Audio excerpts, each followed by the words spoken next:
Hello good morning students.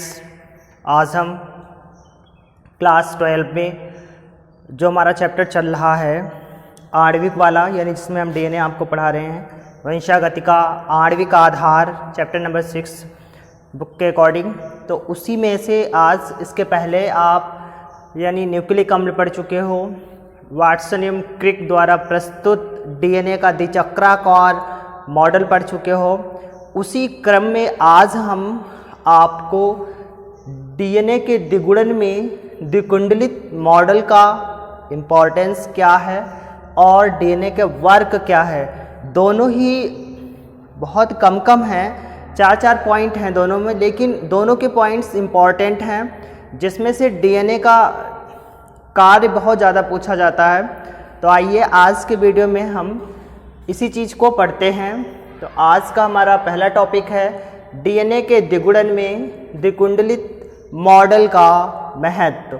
यानी जब आपको पता है कि डीएनए में द्विगुणन की क्षमता होती है, अर्थात एक डीएनए से 2 डीएनए बनते हैं और एक डीएनए खंड से 2 डीएनए खंड बनते हैं। तो डीएनए में 2 रज्जुक होते हैं, तो 2 रज्जुक के हिसाब से डीएनए जो है 4 रज्जुक में परिवर्तित होता है। तो वही क्रम जो है एक डीएनए से 2 का बनना द्विगुणन कहलाता है, और एक खंड से दूसरे खंड यानी एक खंड से 2 खंडों का निर्माण होना द्विखंडन या द्विविखंडन ऐसे कहलाता है। तो उसी क्रम में आज हमको इसका क्या इम्पोर्टेंस है द्विगुणन का, कि एक डीएनए से 2 डीएनए जो बनते हैं और वो भी द्विकुंडलित होते हैं। कुंडलित का मतलब एक दूसरे के ऊपर लगे हुए होते हैं। कुंडल सामान्य सी भाषा में हम कुंडल समझते हैं। तो कुंडल को हम जैसे रस्सी कहते हैं, रस्सी देखा है तो रस्सी के ऊपर एक यानी एक रस्सी को निर्मित करने के लिए उसमें 2-3 और पतली रस्सियों को मिला करके निर्मित किया जाता है। यानी एक रस्सी के ऊपर दूसरी रस्सी चढ़ाई जाती है, दूसरी रस्सी के ऊपर तीसरी रस्सी चढ़ाई जाती है। इस प्रकार से जो है एक रस्सी का निर्माण होता है।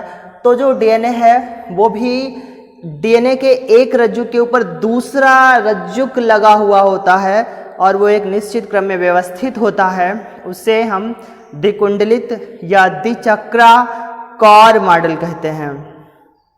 और वो भी आपका कल बताया था वाटसन एवं क्रिक ने प्रस्तुत किया है। तो इम्पोर्टेंस क्या है, देखिए कि द्विगुणन के समय दोनों रज्जुक अलग अलग होकर टेम्पलेट का कार्य करते हैं। टेम्पलेट मतलब एक दीवार का निर्माण करते हैं या दीवार जैसी संरचना। आप इस प्रकार से डीएनए का ढांचा पढ़ा हुआ है, ठीक है, यह रफ है, आपको समझने के लिए बना रहे हैं। इस प्रकार से आपने डीएनए का स्ट्रक्चर पढ़ाया गया है आपको, क्योंकि आप पिछली क्लासेस में भी डीएनए का स्ट्रक्चर पढ़ के आए हो। तो डीएनए में क्या है कि द्विगुणन के समय दोनों रज्जुक, तो जब द्विगुणन की प्रोसेस होती है और रज्जुक, एक ये रज्जुक है और एक ये रज्जुक है, देखिए आप 2 रज्जुक बने हुए हैं, इसलिए कहा जाता है कि डीएनए 2 पॉलीन्यूक्लियोटाइड श्रृंखलाओं से मिलकर के बना होता है, जबकि आरएनए एक पॉलीन्यूक्लियोटाइड श्रृंखला से मिलकर बना होता है। तो जब द्विगुणन की क्रिया होती है, क्योंकि आपको पता है कि जब एक कोशिका से दूसरी कोशिका का निर्माण होता है वो भी अर्धसूत्री विभाजन द्वारा, क्योंकि किसी भी जीवधारी का जो शरीर है, शारीरिक संगठन है, वो कई सारी कोशिकाओं से मिलकर के बना होता है। तो वो कोशिकाएं विभाजन के द्वारा बनती हैं। तो जब वो कोशिकाएं विभाजन के द्वारा बनती हैं तो उनमें डीएनए मटेरियल भी पहुंचता है, और वो डीएनए जब पहुंचता है तो उसमें कायिक लक्षण और आनुवंशिक लक्षणों का विकास होता है। तो डीएनए, और वो भी डीएनए जो है एक कोशिका से दूसरी कोशिका में, दूसरी कोशिका से तीसरी कोशिका में, और संख्या डीएनए की कैसे बढ़ती है, द्विगुणन से। और द्विगुणन के समय दोनों रज्जुक अलग अलग होकर टेम्पलेट का कार्य करते हैं। यानी ये दोनों रज्जुक जो है द्विगुणन की क्रिया होती है अलग अलग हो जाते हैं, ये रज्जुक अलग हो जाता है और ये रज्जुक अलग हो जाता है। अलग होकर के बीच में इस प्रकार से एक दीवार बनती है। ये दीवार बन जाती है जिसके कारण ये डीएनए पास पास यानी इनके रज्जुक नहीं आ पाते हैं और अलग अलग रज्जुक होने के बाद एक रज्जुक से यानी दूसरा रज्जुक निर्मित होता है और इस रज्जुक से और एक रज्जुक निर्मित होगा, इस रज्जुक से एक और निर्मित होगा।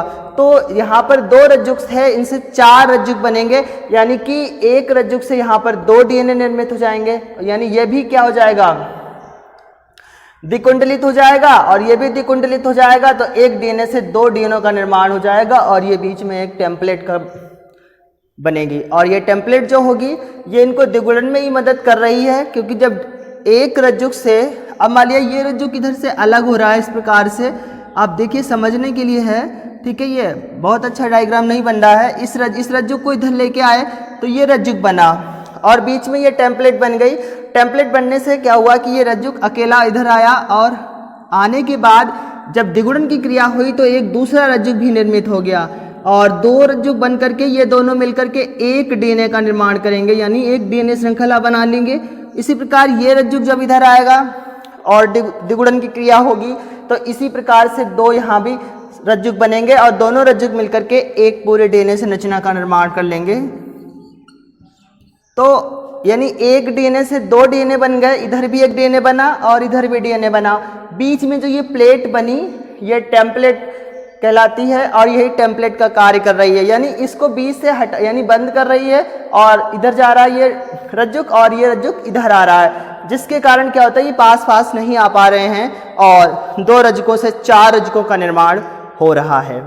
इसके बाद अब हम आते हैं दूसरा पॉइंट, एक डीएनए खंड से 2 खंडों का संश्लेषण होता है। वही आपको बताया है कि एक रज्जुक से 2 रज्जुक बनते हैं और एक डीएनए खंड से 2 खंडों का संश्लेषण होता है। अब डीएनए खंड क्या होता है, क्योंकि ये पूरा रज्जुक है,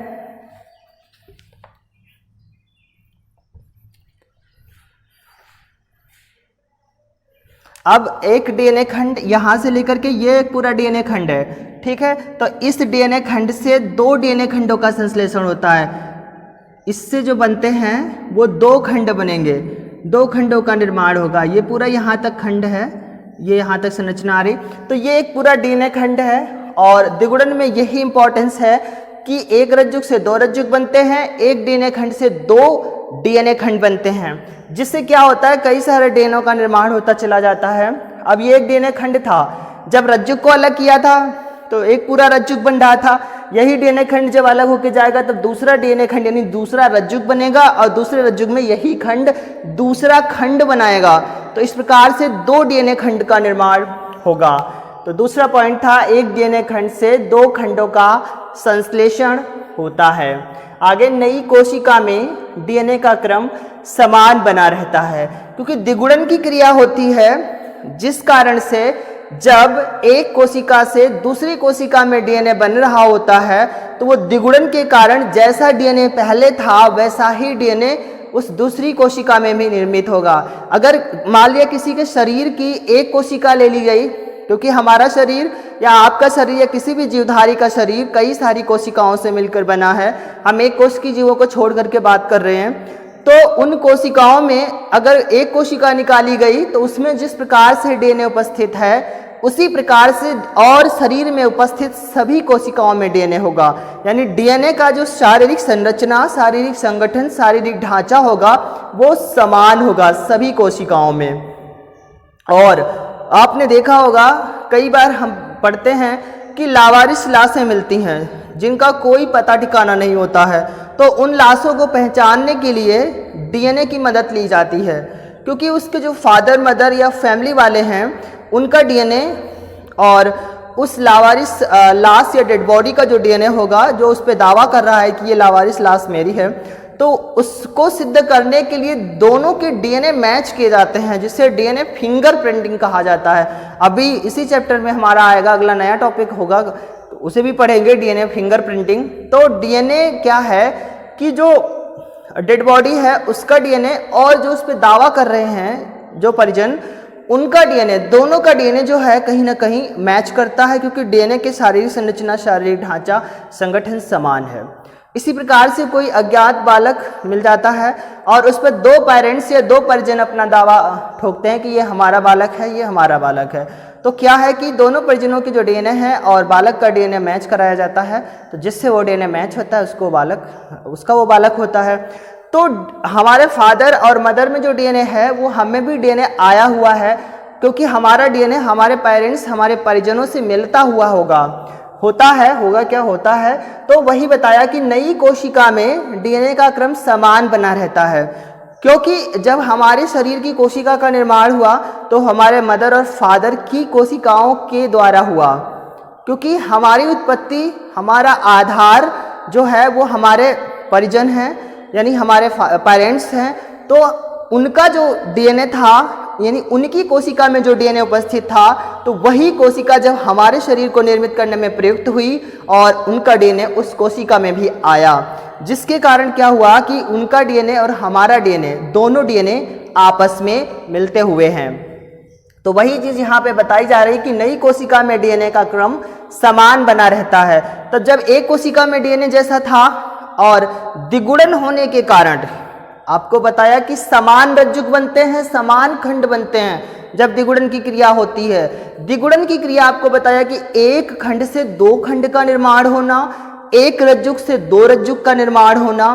तो पुरानी कोशिका में, यानी जिस कोशिका से नई कोशिका का विकास हो रहा है, तो नई कोशिका में वही डीएनए जाएगा जो पूर्वज या पितृज कोशिका है।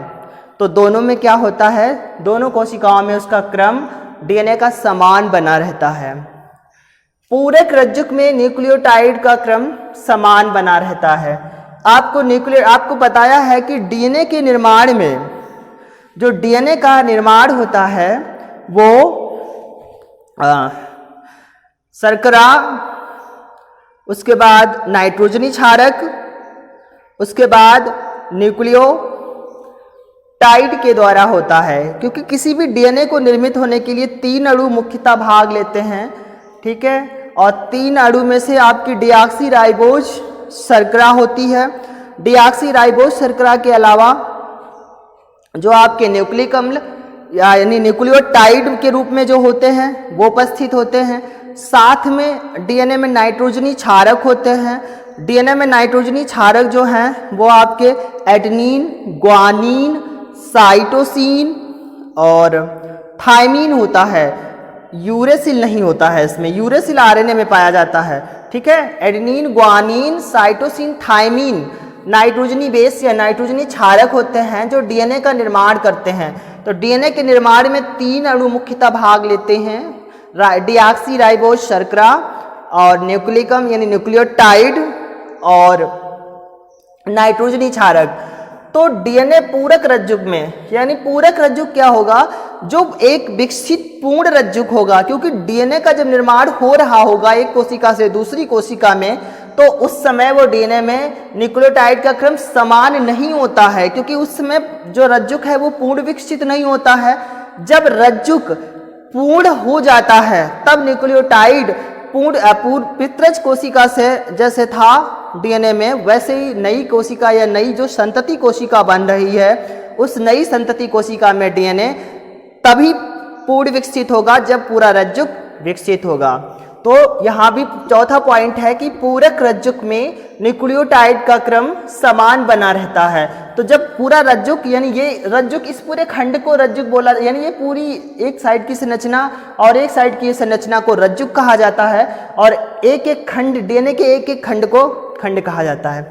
तो पूरक रज्जुक में जो डीएनए में न्यूक्लियोटाइड उपस्थित है उसका भी क्रम समान बना रहता है। और ये समान बना रहने का जो कारण है वो डीएनए का चक्राकार होने का कारण है, डीएनए का द्विकुंडलित होने का कारण है, द्विकुंडल होने का कारण है। क्योंकि डीएनए का जब द्विगुणन होता है तो द्विगुणन के समय समान रज्जुक बनता है। जब समान रज्जुक बनेगा, समान खंड बनेंगे, तो डीएनए की जो शारीरिक संरचना है वो पितृज कोशिका से नई संतति कोशिका में भी समान बनेगी। उसके साथ साथ उसका जो न्यूक्लियोटाइड है, जो राइबोज शर्करा है यानी डीऑक्सीराइबोज शर्करा है, वो भी पितृज कोशिका के समान ही होगी। यानी जैसी पितरज कोशिका में था सेम उसी प्रकार से डीएनए नई संतति कोशिका में भी उपस्थित होगी। इसी कारण से देखा होगा आपने, जो माता पिता का डीएनए होता है वो उसकी संतति का भी डीएनए होता है। इसलिए संतति को पहचानने के लिए माता पिता के डीएनए को आधार बनाया जाता है। यानी माता पिता के डीएनए को फिंगरप्रिंट लेकर के और यानी माता पिता के डीएनए ले लिया जाता है, उसके बाद उसे डीएनए फिंगरप्रिंटिंग कहते हैं। यानी माता पिता का डीएनए ले लिया गया और संतति का डीएनए ले लिया गया, दोनों के डीएनए को मैच कराया जाता है, जिससे पता चल जाता है कि ये संतति वास्तव में किसकी है, यानी वास्तविकता सिद्ध हो जाती है। इसी के साथ हमारा डीएनए के द्विगुणन में द्विकुंडलित मॉडल का जो इम्पोर्टेंस है वो फिनिश होता है। इसके बाद अब हम मोस्ट इम्पॉर्टेंट टॉपिक, हमारा बहुत छोटा है परंतु ये बहुत मोस्ट इम्पॉर्टेंट है, 1 या 2 नंबर में पूछा जाता है, डीएनए के कार्य। ठीक है, नहीं भी पूछा जाता है फिर भी हमारा पूरा चैप्टर डीएनए पर आधारित है, इसलिए और हम डीएनए का मुख्य टॉपिक भी है, इसलिए हमें डीएनए का कार्य पता ही होना चाहिए कि डीएनए का कार्य क्या होता है। तो आइए डीएनए का कार्य समझते हैं। पहला पॉइंट है, ये आनुवंशिक सूचनाओं के वाहक होते हैं। यानी कि जो हमारे, ये बहुत पॉपुलर सा है और ये बहुत आसान भी है समझना, इसके बारे में आप पहले से जान रहे हो, ये हमें कुछ ज़्यादा नहीं समझाना है, लेकिन फिर भी आपको बता रहे हैं कि आनुवंशिक सूचनाओं के वाहक होते हैं। हम आनुवंशिक सूचनाएं क्या होती हैं? जो हमारे पितरज में लक्षण उपस्थित हैं वो लक्षण संतति में डीएनए के कारण पहुंचते हैं। यानी डीएनए आनुवंशिक लक्षणों को एक पीढ़ी से दूसरी पीढ़ी में स्थानांतरित करता है, एक पीढ़ी से दूसरी पीढ़ी में ले जाता है। यानी जो हमें लक्षण आए हुए हैं वो लक्षण, कुछ लक्षण, सभी लक्षण की बात नहीं कर रहे हैं, कुछ लक्षण ऐसे हैं जो हमारे पूर्वज यानी पितरज, पिता और माता से, और कुछ लक्षण ऐसे हैं जो हमारे पूर्व यानी पितरज के भी पितरज यानी माता पिता के पिताजी और माताजी से आए हैं, यानी कि दादाजी, दादी जी और नाना जी और नानी जी से आए हुए हैं। तो उन सभी लक्षणों को हम तक लाने का कार्य डीएनए ने किया है, क्योंकि डीएनए जो है ये आनुवंशिक सूचनाओं का वाहक है। वाहक माने होता है ले जाने वाला, ढोने वाला, यानी आपने देखा होगा कहते हैं मालवाहक है, मालवाहक गाड़ी है, यानी कि ऐसी गाड़ी है जो माल ढो रही है, एक स्थान से दूसरे गंतव्य तक पहुंचा रही है। तो वही यानी वाहक का मतलब होता है ले जाने वाला। तो डीएनए जो है ये जेनेटिक जो इंफॉर्मेशंस होती हैं, सूचनाएं होती हैं, उन सूचनाओं को एक पीढ़ी से दूसरी पीढ़ी में ले जाता है। इसके बाद दूसरा पॉइंट, डीएनए द्वारा निर्मित आरएनए विभिन्न अमीनो अम्लों से डीएनए द्वारा निर्देशित प्रोटीन का संश्लेषण करते हैं। देखिए जो डीएनए है, डीएनए के द्वारा ही आरएनए का निर्माण होता है और आरएनए का निर्माण होने पर प्रोटीन संश्लेषित होती है, क्योंकि हमारा जो जेनेटिक मटेरियल है उसमें प्रोटीन का भी कुछ मिश्रण उपस्थित होता है, प्रोटीन का भी कुछ योगदान होता है।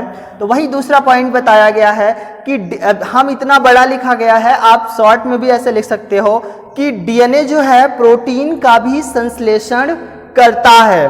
बाकी ये यहाँ पर बायोलॉजी के हिसाब से थोड़ा बड़ा लिखाया गया है, क्योंकि आपका क्लास बड़ा है, पाठ्यक्रम के अनुसार है कि डीएनए द्वारा निर्मित आरएनए विभिन्न अमीनो अम्लों से डीएनए द्वारा निर्देशित प्रोटीन का संश्लेषण करते हैं। यानी डीएनए जो है वो हमारी बॉडी में, हमारी कोशिकाओं में प्रोटीन का संश्लेषण करने में भी योगदान देता है। आप ऐसे पढ़िए आगे। अगला पॉइंट, डीएनए द्वारा निर्मित न्यूक्लियोटाइड हार्मोन्स, यानी डीएनए द्वारा निर्मित न्यूक्लियोटाइड्स हार्मोन्स व सह एंजाइमों के रूप में कार्य करते हैं। क्योंकि आपको पता है डीएनए का निर्माण 3 इकाइयों से मिलकर, डीएनए से 3 अणुओं से मिलकर हो रहा था, राइबोस डिऑक्सी राइबोस शर्करा न्यूक्लिक अम्ल या न्यूक्लियोटाइड जैसे कह सकते हो, न्यूक्लियोटाइड, और तीसरा था नाइट्रोजनी क्षारक। तो जो हमारे न्यूक्लियोटाइड होते हैं, यानी न्यूक्लियोटाइड का भी जो निर्माण होता है वो 3 इकाइयों से मिलकर के बना होता है। डिऑक्सी एडेनिनाइलिक अम्ल, दूसरा है आपका डिऑक्सी गुएनाइलिक अम्ल और तीसरा है डिऑक्सी साइटिलाइक अम्ल। ये याद नहीं करना है, मुश्किल थोड़ा है, याद भी नहीं करना है, ठीक है, बता रहे थे आपको। तो डीएनए द्वारा निर्मित न्यूक्लियोटाइड जो है वो हार्मोन व सह एंजाइम का भी कार्य करते हैं, क्योंकि आपको पता है हमारे शरीर में होने वाली कई सारी मेटाबॉलिज्म प्रोसेस हैं, जो उपापचय क्रियाएं हैं, रासायनिक क्रियाएं हैं, वो क्रियाएं हार्मोन्स और एंजाइमों के द्वारा यानी हार्मोन्स और विकरों के द्वारा संचालित होती हैं। और यहाँ पर लिखा गया है सह एंजाइमों के रूप में कार्य करते हैं। सह मतलब यानी पूर्ण रूप से विकर काम नहीं करता है, उस विकर के साथ कोई और दूसरा तत्व, दूसरा पदार्थ मिलकर के एंजाइम बन जाता है और काम करता है। सह माने होता है साथ में मिलकर के काम करता है। तो डीएनए द्वारा निर्मित न्यूक्लियोटाइड हार्मोन्स व सह एंजाइमों के रूप में कार्य करते हैं, यानी जो डीएनए न्यूक्लियोटाइड बनाता है वो न्यूक्लियोटाइड एंजाइम और विकर का भी कार्य करते हैं। जन्म से मृत्यु तक जीव की कोशिकाओं का निर्माण डीएनए के अनुसार होता है। अभी वही बता रहे थे कि एक कोशिका से यानी जब दूसरी कोशिका का अर्धसूत्री विभाजन द्वारा निर्माण हो रहा होता है या एक कोशिका से संतति कोशिका निर्मित हो रही होती है, तो उस समय डीएनए पितृज कोशिका में जिस प्रकार होता है उसी प्रकार से संतति कोशिका में पहुंचता है। तो यहाँ पर डीएनए का कार्य बताया गया है कि जन्म से मृत्यु तक जीव की कोशिकाओं का निर्माण डीएनए के अनुसार होता है। आपको पता है कि हमारे शरीर में कई सारी कोशिकाएं बनती हैं और कई सारी कोशिकाओं की मृत्यु होती रहती है, यानी कोशिकाओं का बनना और मृत्यु होना निरंतर क्रम चलता रहता है, यानी मनुष्य के या जीवधारी के शरीर में। क्योंकि कई बार दुर्घटना, ट्रेजेडी, एक्सीडेंट हो जाता है, उस समय क्या होता है कि शरीर की कई सारी कोशिकाएं क्षतिग्रस्त हो जाती हैं और वही कोशिकाएं धीरे धीरे यानी उस जगह पर जब नई कोशिकाओं का विकास होता है तो वो चोट और दुर्घटना वाली जो शरीर का भाग है वो जब नई कोशिका विकसित होती हैं तो उसमें रिकवरी होती है, यानी कि वो भाग ठीक होता है। तो कोशिकाएं जो हैं वो हमारे शरीर में निरंतर बनती रहती हैं और निरंतर मृत्यु होती रहती है, क्योंकि कोशिकाओं का एक जीवन काल होता है और कोशिकाएं अपनी यानी जीवन काल के बाद स्वतः ही मृत्यु हो जाती हैं और हमारे शरीर से उत्सर्जित पदार्थों के साथ बाहर निकल जाती हैं और नई कोशिकाओं का विकास होता रहता है। तो उस क्रम में जो डीएनए है जन्म से मृत्यु तक जीव की कोशिकाओं का निर्माण कर यानी डीएनए के अनुसार होता है। तो जो हमारे शरीर में कोशिकाएं बन रही हैं निरंतर, उन कोशिकाओं को बनने के लिए जो डीएनए है वो अपने अनुसार उन कोशिकाओं को निर्मित करता है और इसकी मूल रूपरेखा डीएनए के रूप में होती है। जो ये नई कोशिकाएं बनती हैं उन नई कोशिकाओं की जो मूल रूपरेखा होती है यानी ओरिजिनल ब्लू प्रिंट, ओरिजिनल जो उसका स्ट्रक्चर होता है वो डीएनए के अनुसार ही होता है, यानी डीएनए जैसा चाहता है कोशिका को बनाना वैसे ही कोशिका निर्मित होती है।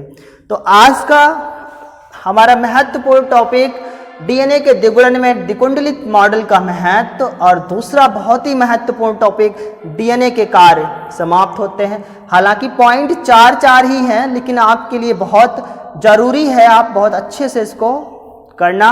और अगर इसमें नहीं कोई समझ में आ रहा है, कोई दिक्कत हो रही है, तो आप जो है कमेंट करके पूछ लीजिए।